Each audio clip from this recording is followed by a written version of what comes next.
তোমার স্বামী। আলী যদি তোমার উপর নাখোশ থাকে, জান্নাতের দরজা তোমার জন্য খুলবে না। কোথায় গেছে আলী, কোথায়? বললেন যে মসজিদে নববীতে গেছে। বিশ্বনবী যেয়ে দেখলেন বালির উপরে আলী শুয়ে আছে। বিশ্বনবী মজা করে ডাক দিলেন, ইয়া আবা তুরাব, মানে হে বালির বাবা আলী, ওঠো। আলী উঠে না, রাগ করে আছে। বিশ্বনবী এদিক দিয়ে তাকায়, আলী ওই দিকে তাকায়। বিশ্বনবী যে বললেন, আলী রাগ করো না, ওঠো, তুমি আমার চাচাতো ভাই, আমার ঘরেই তো তুমি মানুষ হয়েছো। ঘাপটি মেরে হাতটা ধরে টান দিলেন।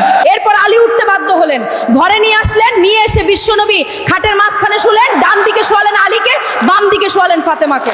এবার আপনি চিন্তা করেন, বিশ্বনবী নিজের মেয়ে ফাতেমাকে বলেন, তুমি বিশ্বনবীর মেয়ে হতে পারো, কিন্তু আলী তোমার স্বামী। আলী যদি তোমার উপর নাখোশ থাকে, জান্নাতের দরজা তোমার জন্য খুলবে না। তাই আপনার স্বামীকে নাখোশ করে জান্নাতের দরজা বন্ধ করবেন না।